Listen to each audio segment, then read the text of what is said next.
Let's see. Ian and I met at a folk music concert, which we don't get to a lot anymore, but we have been in the folk scene together as observers, and we have been poets together. Ian, I like to tease, he's more of a performance poet than me. And I do a really good impersonation of him, but maybe that will be just a little bit too embarrassing. And we've also done politics and other wonderful things together, and it's nice to have somebody who you have so much in common with and you can accomplish great things with, sometimes tedious things with.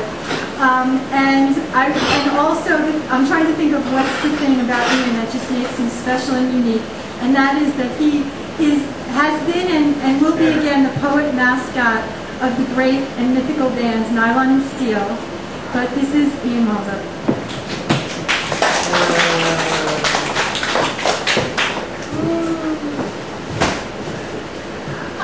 This is poem 1755 by Emily Dickinson. To make a prairie, it takes a clover and one bee. One clover and a bee and reverie. The reverie alone will do when bees are few. I said you pick up chicks that Well, actually, just bees are few these days. That's why I've been thinking about it a lot. Upon Nassau poets naming Maxwell Cordian Wheat Jr. as their laureate, 3 weeks ago, legislators hoped to confirm the self-promotion of Whitman and the nature essays of Thoreau. Reminded of a question, Wheat transplanted on Hempstead Plains, why are you standing out there? Politicians rejected him as chaff. Today, Wheat proclaims, what politicians forfeit, poets reclaim. When politicians fail to act, poets will. Removed from drawer of unfinished works, red pencil, health insurance companies, lines shortened for all. Villanelle on oilskin, workshop out repetition of smokestack doubts for couplet, tithing for windmills, waxing of solar cells. Poets displace bullets with stanzas, depleted uranium with enjambment. Soldiers in Iraq return in haiku.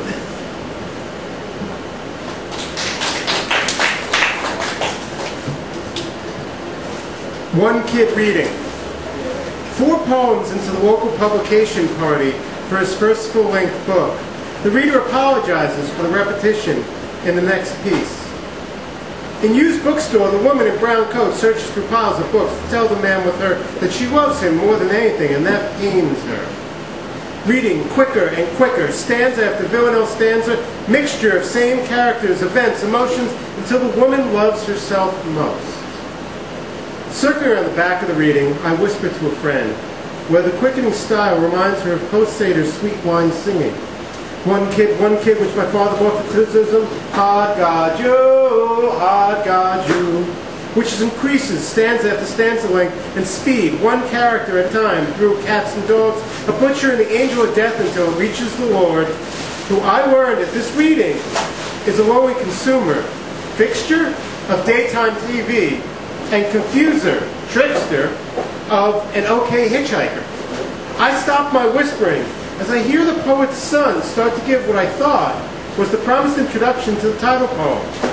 As I regained my vantage point, I realized that the poet was sitting down.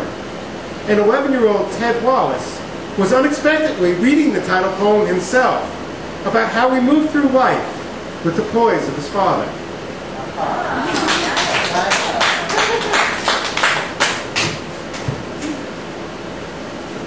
Waves for Fritjof Capra. Molding solar ellipses, measuring continental crusts, aching to be still. Pointillist crests, canalizing troughs of sunlight, an emptiness closer to spirit than science. Narwhals, seahorses, starfish, plankton, packets of electromagnetic energy, viscera constantly shedding, re-identifying.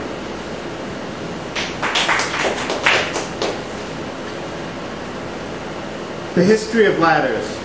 On a summer day, Coupé descended the 9 ladders to see how the collective human consciousness had manifested itself on the internet.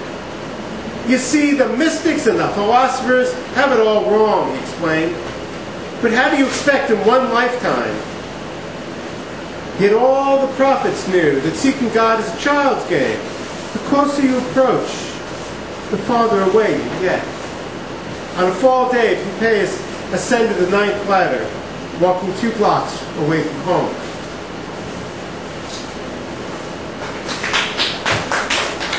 I'm not very good at following directions. A local magazine had a contest to write a piece of fiction that ended with,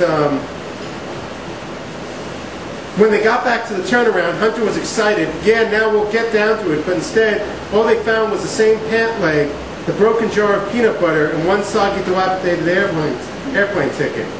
Well, I never got to that ending, and I didn't really even get to the fiction. It ended up as a poem. Sometimes, when I get to bunches of words, they turn around into someone I know, like Jeremy Hunter Wilder, third nephew, third godson, named by 2 non-deadhead parents, but somehow will get excited to realize his name seems a pastiche of Robert Hunter, Jerry Garcia, R. Now we are starting to get down to it. The first time I saw the Nields play at a rainy Clearwater Festival, full band, no kid. But instead, the second time was a backyard concert, very intimate, just as sisters, and stories about the baby who hated pants, to the point of inspiring the non-songwriting sister, found herself composing an opera about the same pants, pants, pants, pants, pants, pants, pants, the enemy named Pants. Turning back around to the second nephew, second godson, Ethan Wilder, when you get down to it, shares the same Eastern European Berlinski face and finicky eating habits. He'll eat peanut butter on a sandwich without jelly, but instead at his age, I would eat jelly sandwiches. Without breaking open the peanut butter jar, yeah, we get around to Joshua Paul Wilder, first nephew, first godson, the only one old enough to remember his paternal grandfather flew airplanes, who mourned soggy days when he couldn't feel the excitement of climbing into a dilapidated Cessna when he didn't need a ticket to break free of the sameness. This is dedicated to my friends in nylon and steel. It's about a very strange night. Exit 39. Every great river knows that many sources seek a common path, waging together until they reach exit 39. One springs from the search of the royalty of spirit, seductions, dumbecks, and djembes, where dances rise from the go-round and the lion ends the night. Another flows across 3 counties, searching for acoustic poetry to the garden of my birth, the vault of someone's living room, only to find William Burroughs, Kansas, waiting in my desk drawer all the time. Paths cross at a show of ghosts and cats, where drummers are isolated, horns aloft. The distant brought near into a competition we didn't choose but were chosen for. The lion drives with his knees and rolls parchment between his fingers. The trunk is filled with cymbals and guitars. The eagle and the bear wear deadhead bootlegs, stories of unknown meeting unroll from the silent. West we pass exit 39, a rockumentary scene on a spaghetti budget, secondhand luxury.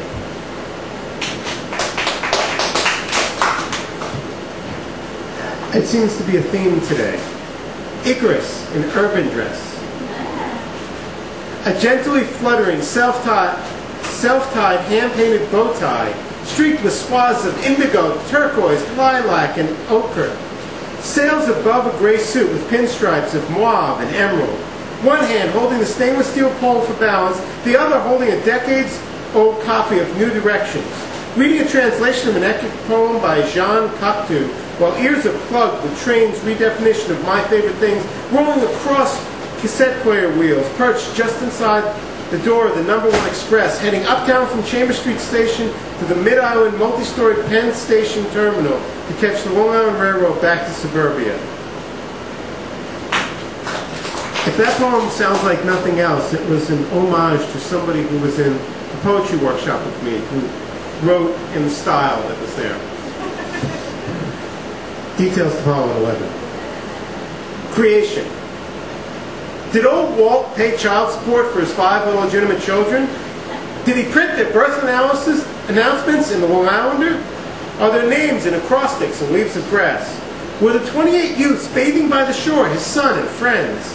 Did they send him postcards from the Spanish-American War? How much did they get when Sotheby's auctioned off his hats and canes? Did they write Allen Ginsberg to demand royalties?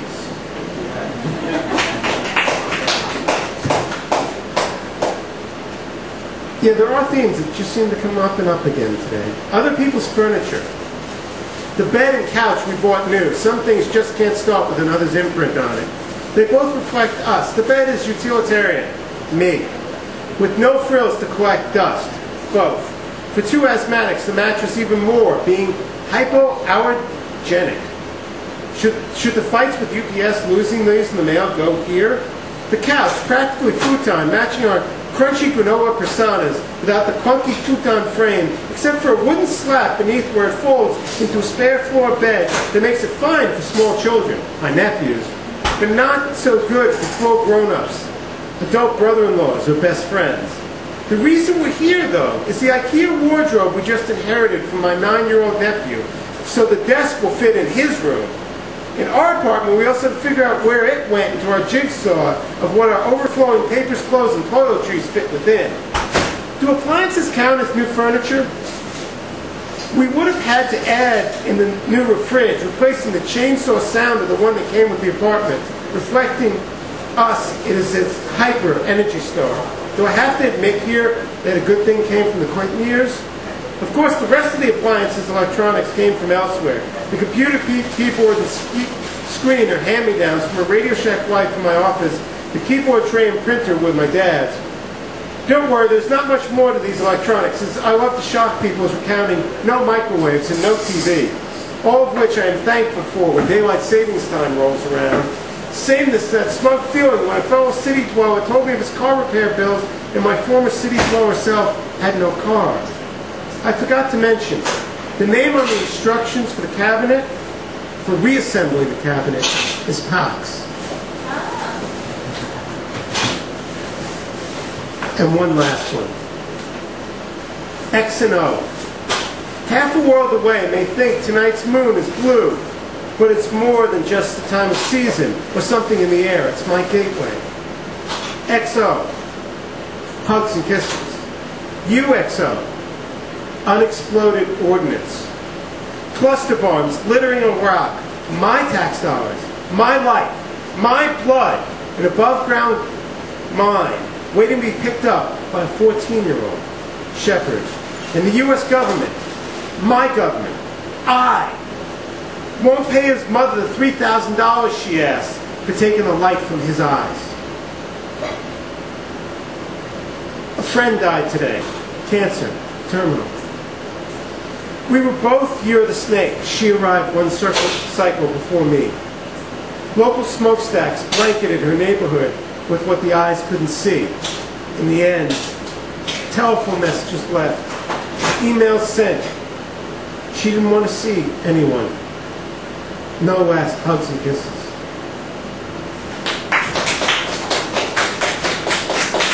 Thank you everyone for coming.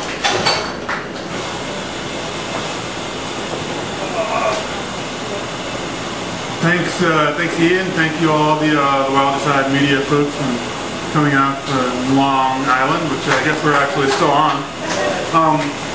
We're going to take a break, and in a little over half an hour, I'll have our final of our 8 presses from the weekend.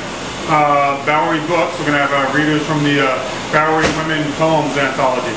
Thanks.